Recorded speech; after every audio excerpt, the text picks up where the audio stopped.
하겠습니다. 오늘 우리에게 주시는 말씀 보겠습니다. 욥기 3장 1절에서 26절까지 욥기 3장 전체 말씀인데 읽기는 우리가 20절부터 26절까지 읽겠습니다. 욥기 3장입니다. 욥기 3장 20절부터 26절. 찾으셨으면 제가 한 절, 여러분이 한 절 그렇게 읽겠습니다. 어찌하여 고난당하는 자에게 빚을 주셨으며 마음이 아픈 자에게 생명을 주셨는고. 위대한 자는 죽기를 바라고 어찌하냐니 땅을 파고 숨긴 고개를 찾는보다 죽음을 구하는 것을 두려워하노라. 무덤을 찾아 얻으면 심히 기뻐하고 즐거워하나니. 하나님께 그릇하여 우리의 아들 사람에게 어찌하여 빚을 주셨는고. 나는 음식 앞에서도 탄식이 나며 내가 앓는 소리는 물이 쏟아지는 소리 같구나. 내가 두려워하는 것이 내게 임하고 내가 무서워하는 것이 내 몸에 있었구나. 다 함께 읽겠습니다. 나에게는 평온도 없고 안일도 없고 휴식도 없고 다만 불안만이 있구나. 아멘. 네, 어찌하여 하나님은 이런 제목으로 오늘도 우리 함께 말씀 나누기를 원합니다. 혹시 여러분은 살아오시면서 자신이 이 땅에 태어난 것에 대해서 후회해 보신 적이 있으신지요?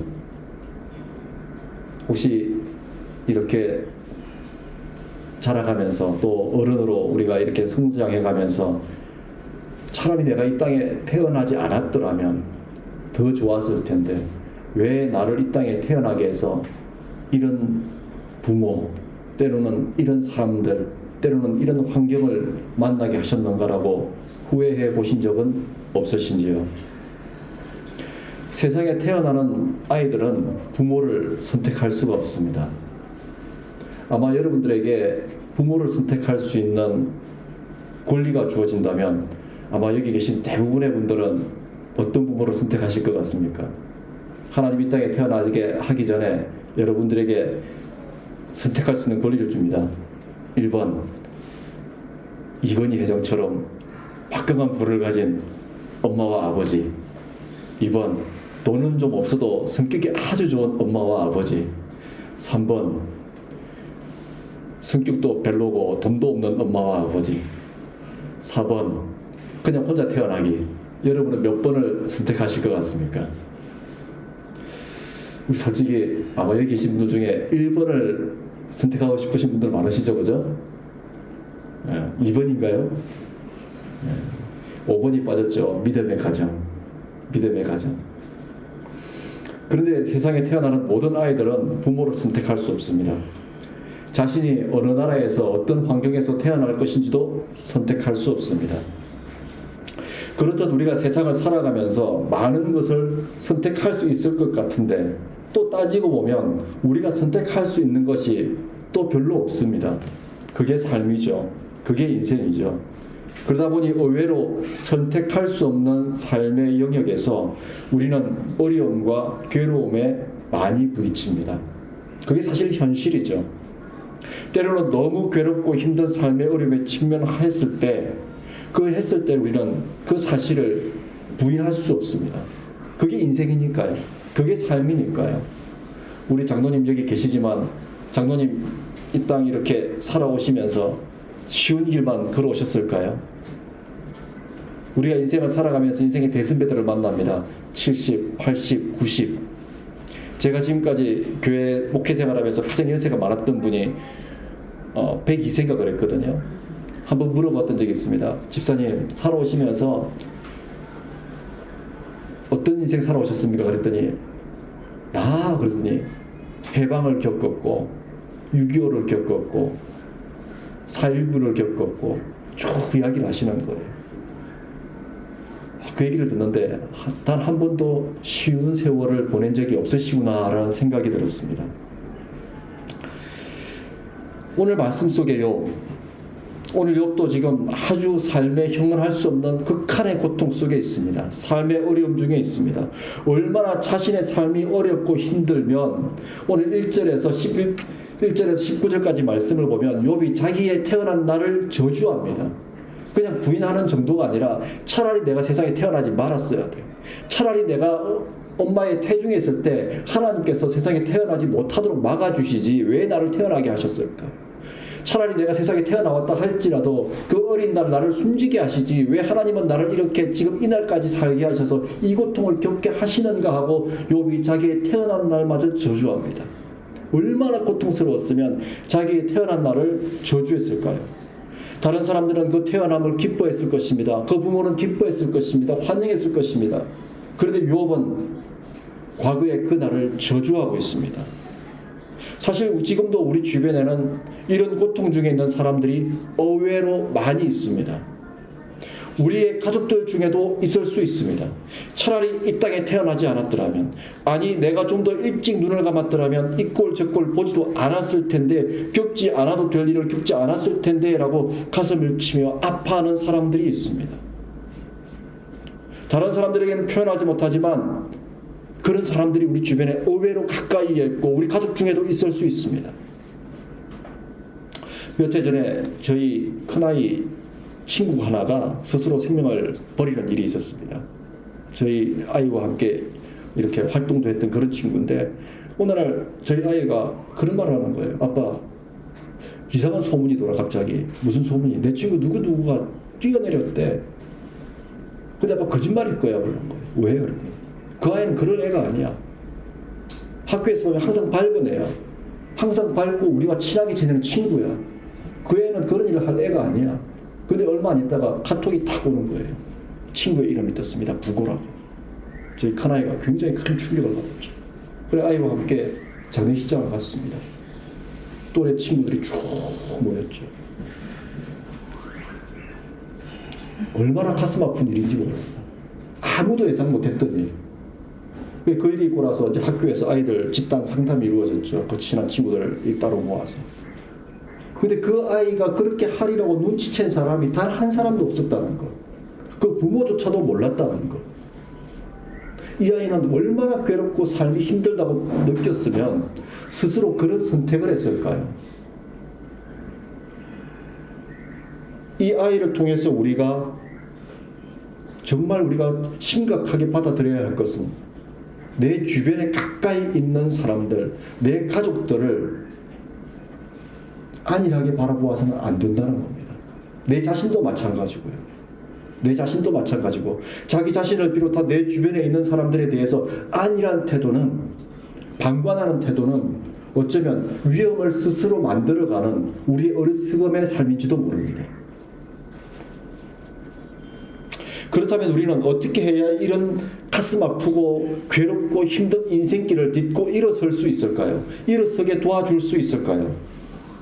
가장 중요한 것은 먼저 우리는 고통스러운 삶과 감정을 자연스럽게 받아들일 수 있어야 합니다. 고통스러운 감정을 받아들인다는 것은 주어진 현실이 아픈 현실, 괴로운 현실이라는 것을 외면하지 말아야 한다는 것입니다. 이렇게 말을 하면 사람들은 당연한 것 아닌가라고 말합니다. 네, 당연하죠. 아프니까, 괴로우니까 당연히 그건 받아들여야 하는 것이 아닌가라고 말합니다. 맞습니다.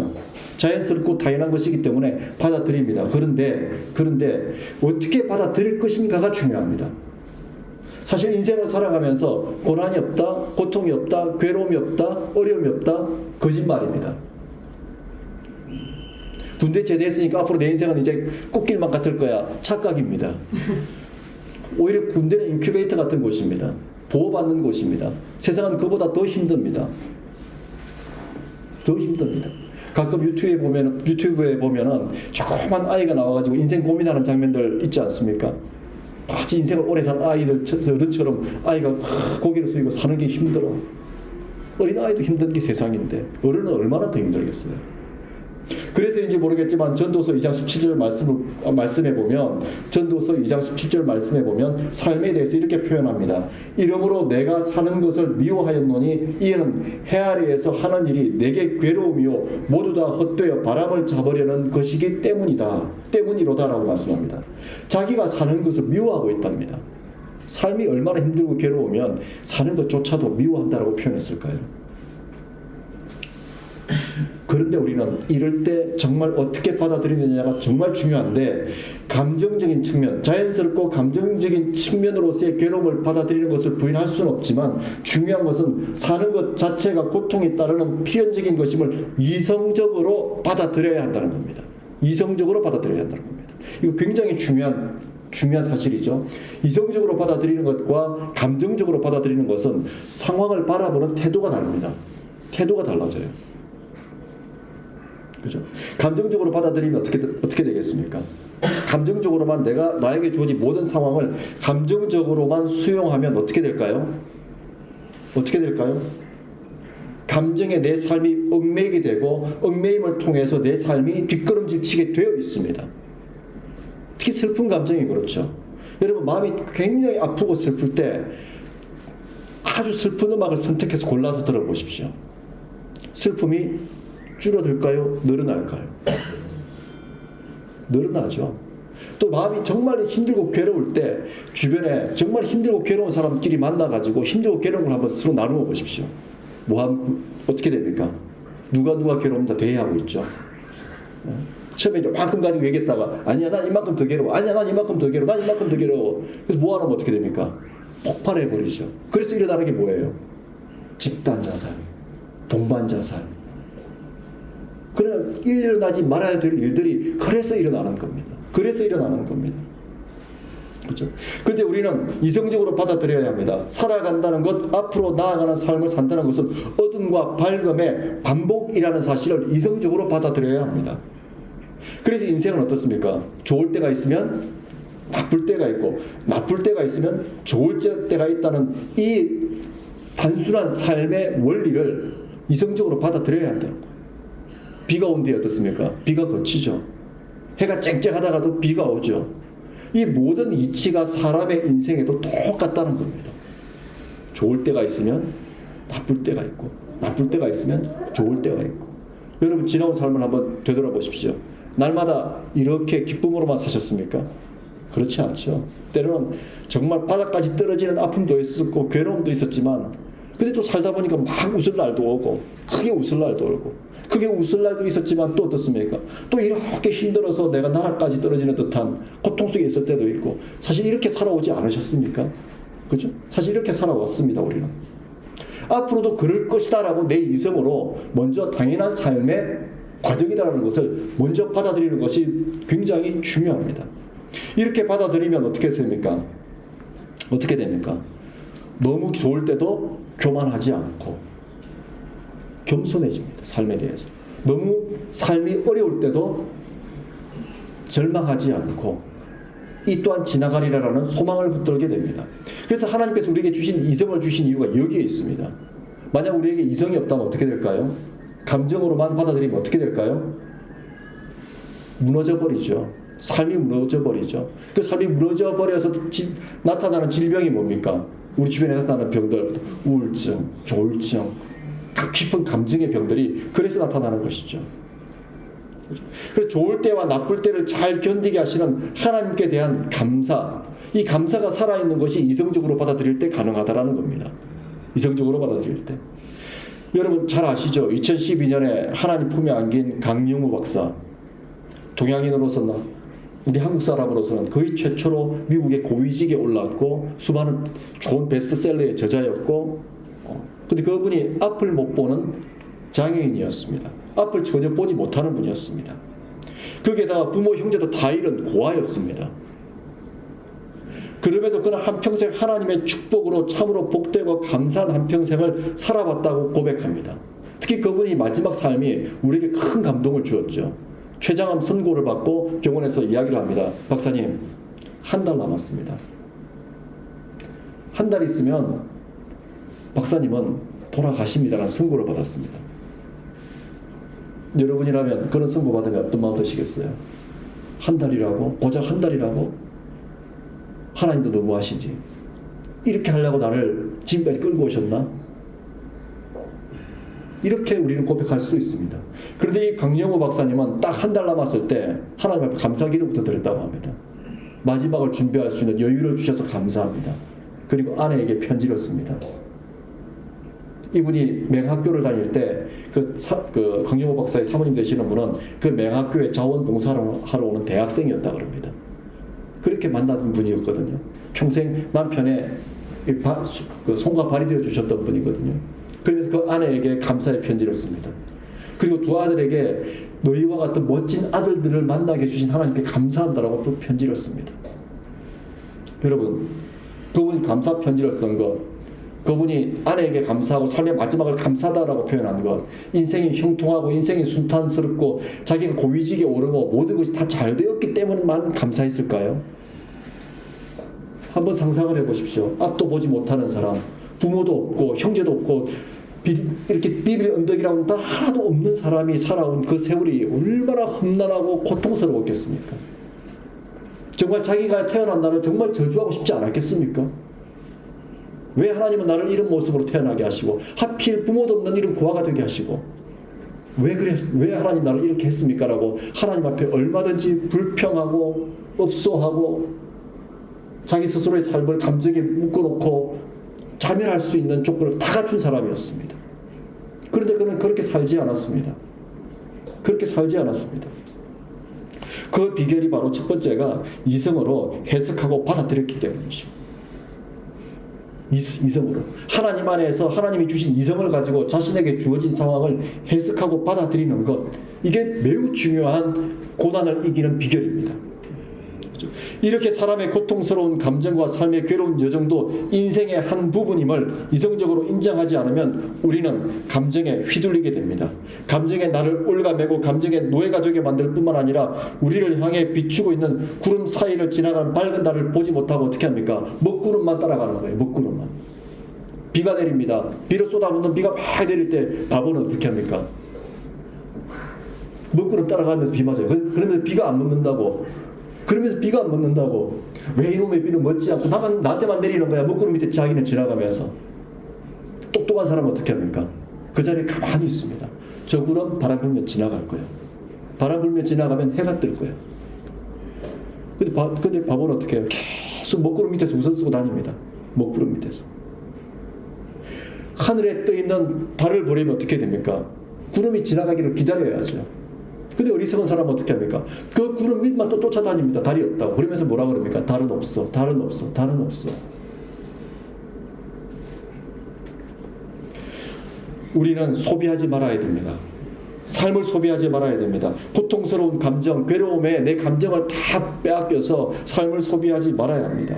그래서 마태복음 6장 34절에서 예수님이 말씀하시죠. 예수님의 말씀입니다. 한날의 괴로움은 그날로 족하니 괴로움과 염려에 자신을 묶어놓지 말라고 말씀합니다. 주님의 말씀이 얼마나 감사한지 모르는 게 괴로워하지 말라고 말씀하시는 것이 아니라 괴로워하되 한날의 괴로움은 그날로 족하다라고 말씀합니다. 괴로워하되 그 괴로움을 끌고 가지 말라고 말씀합니다. 그 괴로움에 붙들려서 끌려다니지 말라고 말씀합니다. 그렇죠? 나의 힘과 능력으로 감당할 수 없고 해결할 수 없는 일에 대하여는 염려하고 걱정함으로 삶을 소비하지 말라는 말씀이죠.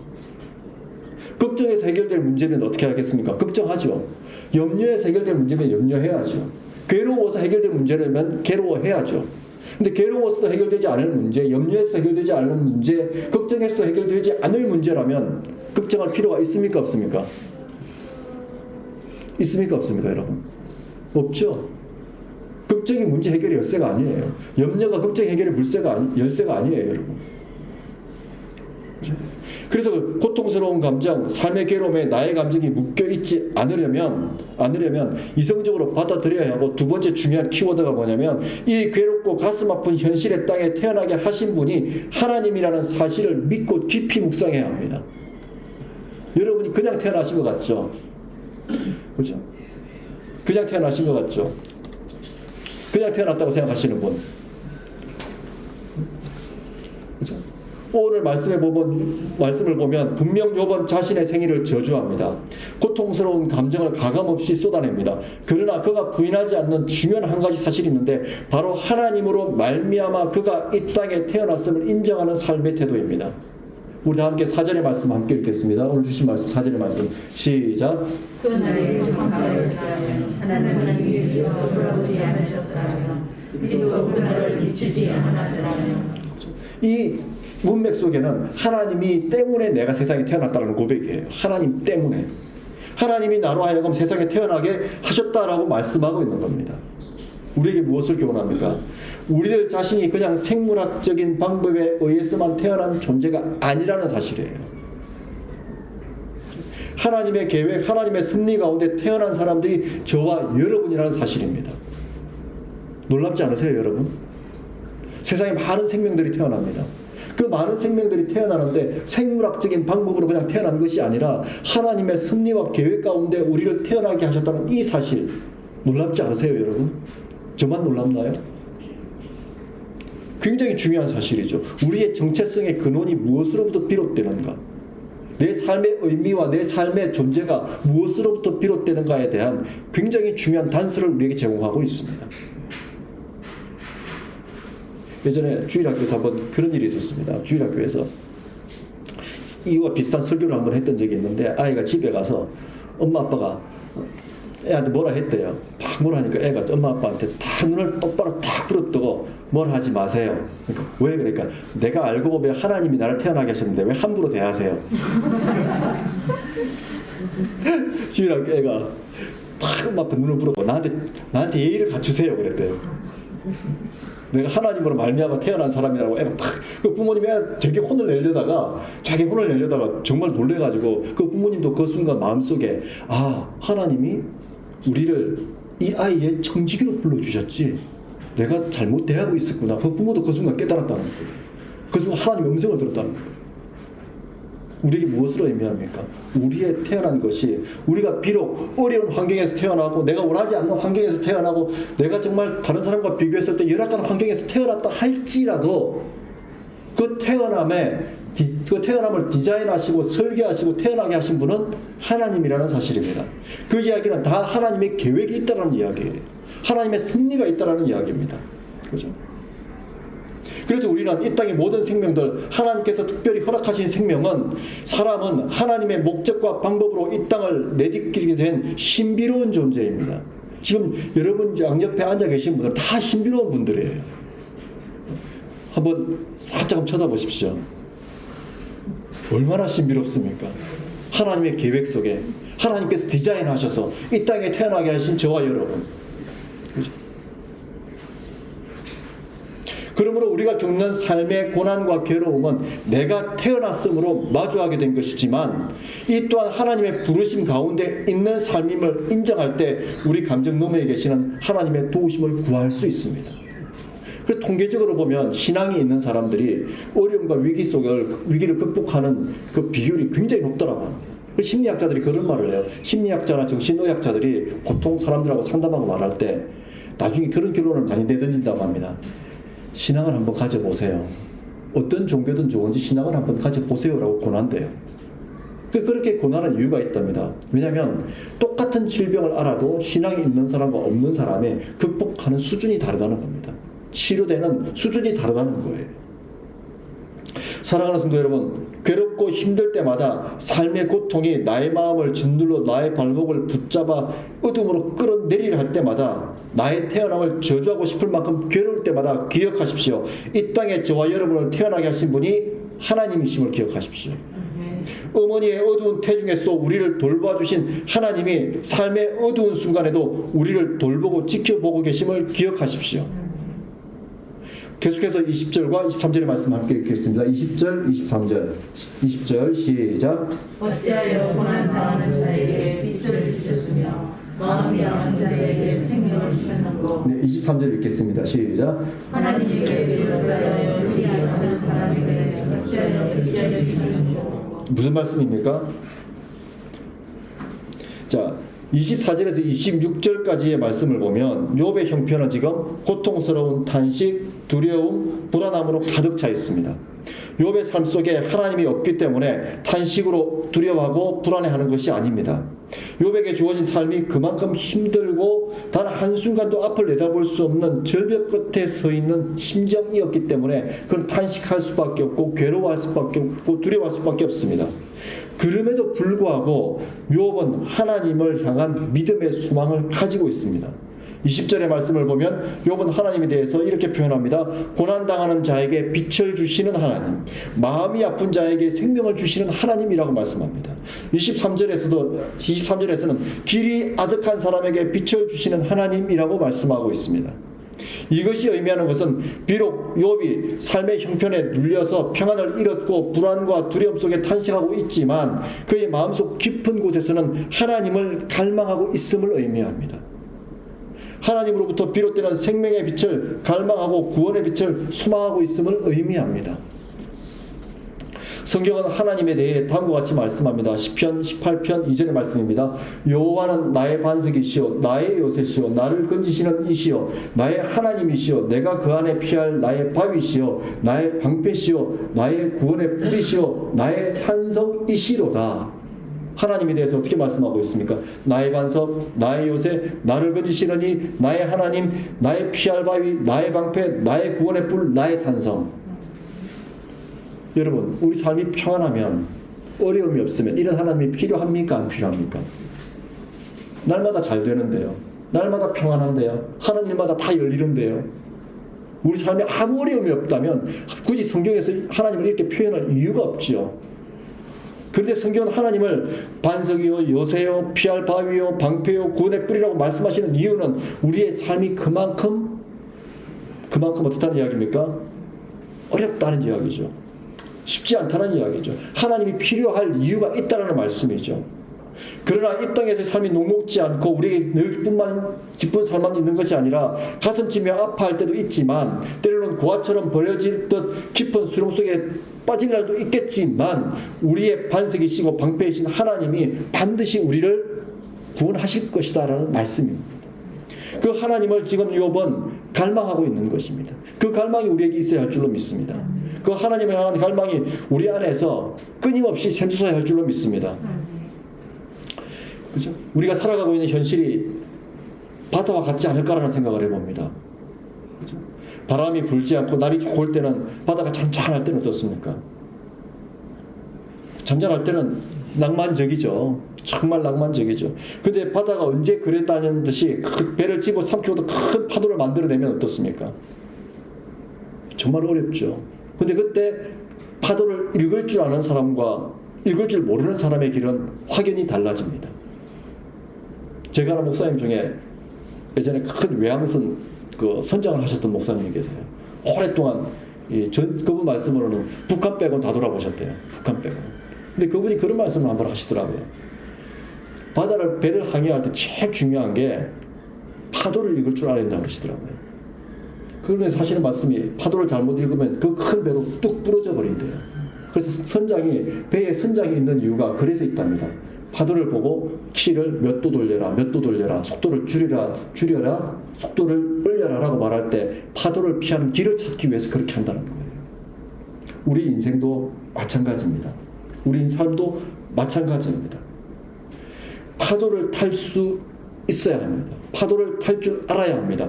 파도를 피하는 길을 볼 수 있어야 합니다. 그 길을 가르쳐 주시는 분이 바로 하나님.